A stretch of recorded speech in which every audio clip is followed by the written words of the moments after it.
Tafadhali, ili uweze kuwa mtu wa kwanza kutazama video zetu, bonyeza maandishi yaliyoandikwa subscribe hapo chini ya video hii, na kisha itatokea alama ya kengele, nayo utaibonyeza mara moja, na hapo utakuwa umejihakikishia kuwa mwanafamilia wetu na autopitwa na taarifa mbalimbali za kimichezo ambazo zimekuwa zikitrendi na kumeki headline ndani na nje ya nchi ya Tanzania. Moja kati ya trending story kwa sasa katika mpira wa miguu hapa nchini Tanzania ni kuhusiana na mkataba wa mchezaji Elie Mpanzu, ambapo inaelezwa kwamba klabu ya Young Africa imeshaanza kwenda kuifuatilia saini au kuweza kutaka kumsaini mchezaji Elie Mpanzu mara baada ya kufurahishwa na kiwango chake bora ambacho amekionyesha katika muda huu mchache ambapo ameitumikia klabu ya Simba Sports Club. Sasa kuna taarifa za ndani ambazo zilikuwa zinaelezwa kwamba Elie Mpanzu ana mkataba wa miezi 6, huku watu wengine wakikanusha na kusema kwamba Elie Mpanzu alisaini mkataba wa miaka 2 na klabu ya Simba Sport Club, tofauti na vile ambavyo wengi walikuwa wanatarajia au wengi walikuwa wanafikiria mara baada ya tetesi nyingi kuelezwa kwamba yuko katika klabu ya Simba Sports Club kwa mkopo. Sasa hatimaye mara baada ya taarifa hizi kuendelea kuzagaa katika mitandao ya kijamii, uongozi wa klabu ya Simba Sport Club kupitia msemaji wake Ahmed Ally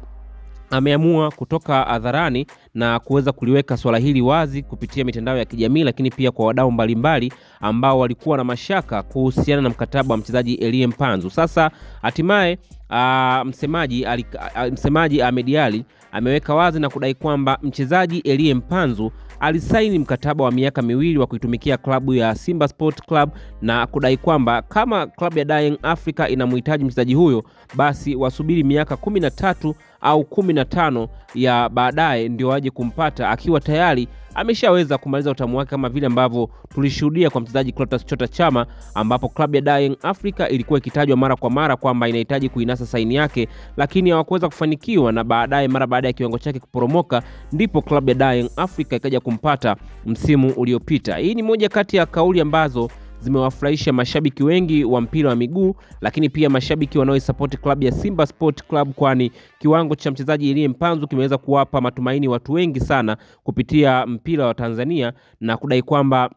wanaamini klabu ya Simba itakwenda kuchukua ubingwa wa kombe la shirikisho, lakini pia itakufanya vizuri katika misimu inayokuja, ambapo itaendelea kuwa na mchezaji Elie Mpanzu kwa miaka 2 mingine, kama vile ambavyo amebainisha msemaji wa klabu ya Simba Sports Club anayefahamika kwa jina la Ahmed Ally. Wewe kama shabiki unalipi la kuzungumza? Tuachie maoni yako hapo chini ya comment section, lakini pia nikukumbushe kwa wewe ambaye bado hujajiunga nasi, bonyeza maandishi mekundu yaliyoandikwa subscribe hapo chini ya video hii, na kisha itakuja alama ya kengele, nayo utaibonyeza mara moja, na utakuwa umejihakikishia kuwa mwanafamilia wetu na autopitwa na taarifa mbalimbali za kimichezo ambazo zimekuwa zikitrendi na kumeki headline ndani na nje ya nchi ya Tanzania.